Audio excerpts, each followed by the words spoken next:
You think making YouTube videos is so easy, and then it turns out that it's actually kind of a little bit of a bitch.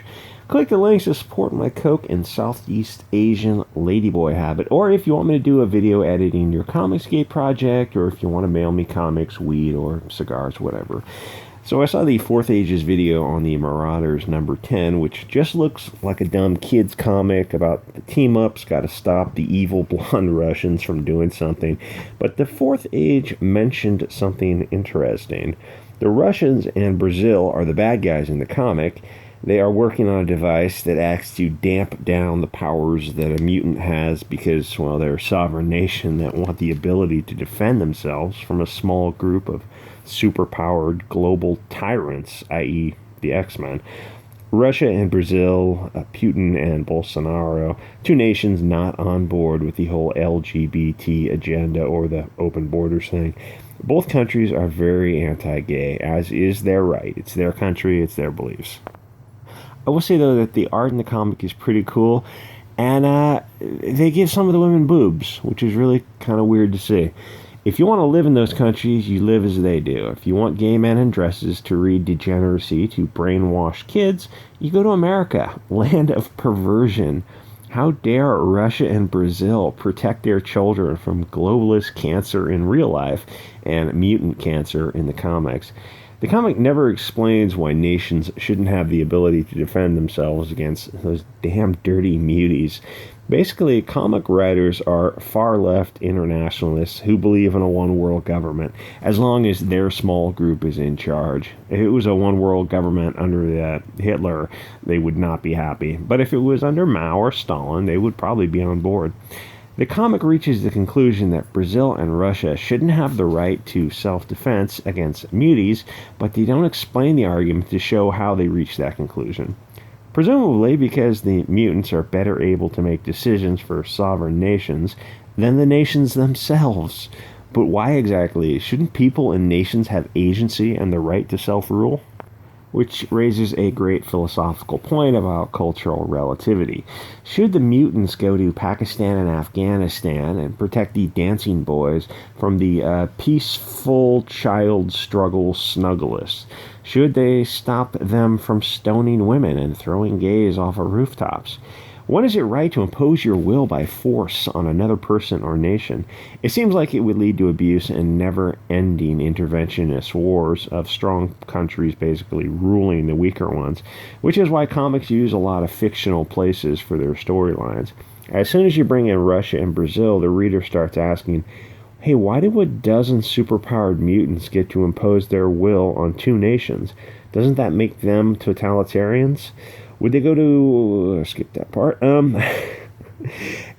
For some reason, the comic focuses on fighting the Russians and not the Portuguese black Brazilians, and oddly enough, the Russians are blonde and look like Germans from World War II, when actually many Russians have more Asian features.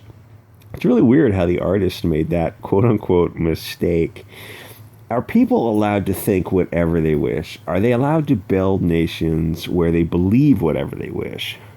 Are people and nations allowed to defend themselves against those who seek to impose their will on them? If Brazil and Russia can't defend themselves against the muties, then they're effectively their slaves, which is the goal of United Nations and the one world government types. They believe in slavery as long as they are the masters. Once comics jump into the real world of Russia, it begs the question, why don't you go to Africa and kill Boko Haram? Why not go to Somalia and kill the pirates? Go to South Africa, protect the Boer farmers, the United Kingdom, France, Sweden, Germany, and stop the migrants from struggle-snuggling children. It seems a bit odd that you're wasting your time fighting blonde men in Russia. It feels like propaganda, because of course it's propaganda. And here's the tricky part about comics and the whole blonde man bad agenda. Blonde people aren't bad. Most of the violence globally is from Islamic terrorism by Middle Easterners or Africans. Most violent crime in the West is not by the blonde people. We all know this because we're not fucking idiots. But the truth terrifies these internationalists who write comics because they want open borders. The Fourth Age knows what's up. If he had free speech, he would have 1 million subs, and probably be called a German socialist from the 30s. He isn't one, but it's irrelevant. They call anyone who is anti-open borders that. Russia and Brazil are opposing the globalist agenda, thus they are the enemy and must be destroyed. Marauders is a kid's comic. One of its goals is to brainwash your kids into thinking nationalism is double plus ungood because it's like practically the same as racism, which is the worst thing you can be according to these new thinkers. The Fourth Age will only go so far. I'll go a bit further, but any further than me will just get you kicked off the platform. YouTube won't allow anyone to criticize communism too closely. In Marauders 10, the purported or putative good guys invade and seize a Russian boat carrying the defensive tool that limits the mutants' power. The girl who can mind control the sailors uses sex appeal to distract the very white, totally no Asian features on the Russians and forces them to shoot each other. Gee, I guess you're crippled for life. Good thing you missed that femoral artery. Oh, just took out your kneecap. You're fucked. Welcome to Russia medical treatment. She literally could have simply taken their guns, because she's a telepath, and locked them in a room. But because they dared to find her attractive, she was allowed to torture them. Yes, that's how insane comics have become. Before she tortures them for staring at her tits, she calls them leering monkeys. What if it was a Brazilian ship with black Portuguese? Would she, am I asking the next page, would she call them monkeys if they were black? I'm guessing no. It's probably just something she wants to call the Russians. Well, I mean, there's only one way to find out. Anyway, most of the good characters have dark hair, dark eyes. The bad Russians are blonde or redhead with blue or green eyes. I mentioned this, which sounds a little bit weird to get bound up in the details. I mentioned it because I see it every time. Then the muties kidnap the blonde men, blow up their ship, and brainwash the men into loving mutants, marginalized... Oh, yeah, what a sociopath. She threatens to torture him to death because he's totally not German. Except he's Russian, right? But he looks like a German from World War II. Is that what's going on?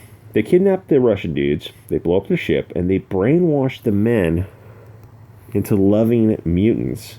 Marginalized minorities, gays, trans, disabled. The thought of cruelty to just those groups will make them physically ill. She is forcing them to think she wishes for the rest of their life. Now here's the diabolical part. Because the reader may protest that forcing people to think a certain way is evil, the telepath is a blonde, blue-eyed woman. That's how evil these Marxists are. Actually, the history of Karl Marx, a.k.a. Mordecai Levy, it's an interesting rabbit hole. He was the definition of evil. The comic makes several points, some subtle, some not so. The lighter, more Aryan features a character has, the more evil they are, and will need the darker featured characters to put them in their place and correct their behavior, like children. Because blonde people are violent and dangerous. Note, this is the exact opposite in the real world. If you live in a country with all blonde people, then you live in a safe, beautiful country. Northern Europe was a paradise before the globalists brought in third worlders. That's not hyperbole. The blonde countries have the lowest crime rates on Earth, or at least they used to. Now, not so much. That's why third worlders want to invade and destroy those countries. Anyway, the theme of the comic is saying that our masters need to control our thoughts and literally punish us for wrongthink. They're saying that finding a half-naked woman attractive means that you deserve to be shot. I'm not making this up. It's literally in this comic. That if you have wrongthink for certain people, they will torture you until you change those thoughts. Then the mutants kidnap the guy who was kidnapped by the Russians.